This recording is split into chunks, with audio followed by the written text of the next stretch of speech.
Viral ngayon ang ilang branch ng McDo.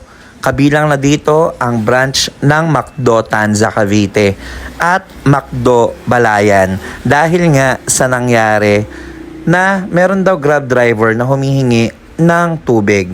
So ito yung kwento nung isa sa nagpost. Umorder ako sa McDo Tanza. Itong si Kuya Grab, naghatid sa akin, nanghingi ng inumin sa akin. Inabot yung tuyot na inuman niya. Sabi niya, "Ma'am, pwede makahingi ng inumin. Ayaw kasi nila mamigay sa McDo. McDo Tanza, bakit naman ganon? Tubig, pinagkakait nyo. Napakainit ngayon, 39 degrees sa pakiramdam.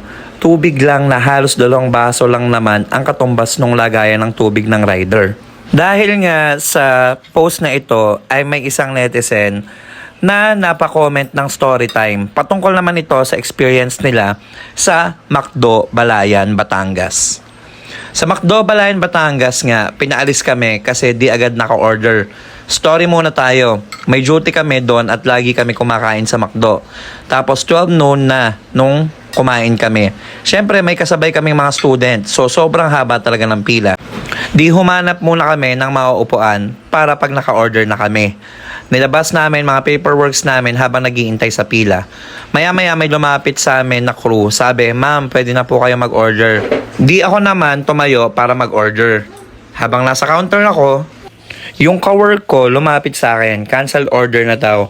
Kasi nga pinapaalis na kami kasi bawal daw doon gumawa ng paperworks.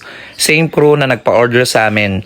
May kasama na siya na guard na nagpapaalis sa amin. Siyempre, umu-order pa kami. Di habang nag-intay sila ng order, ginagawa na nila muna, gawain nila, 'di ba? Pero hindi, sabi sa amin, bawal daw doon. Eat and go lang daw doon. Pwede po magsabi ng maayos, hindi po ganon sana attitude. Nag-intay din po kami sa table para makaupo at nag-intay din kami ng pila. Tas ganon lang, kaloka McDo, Vice Ganda. Minention na nga nila si Vice Ganda dahil isa ito sa mga brand ambassador na talaga namang nagpo-promote sa McDo. Baka kasi mapansin sila if ganon. Bakit naman ganon McDo? Tubig lang. Tapos naghihintay lang ng order. Anong meron?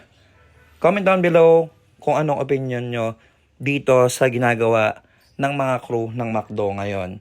Muli po hanggang dito na lang mga kakamon, no? See you in the next content. Thank you so much. Gracias. Come on!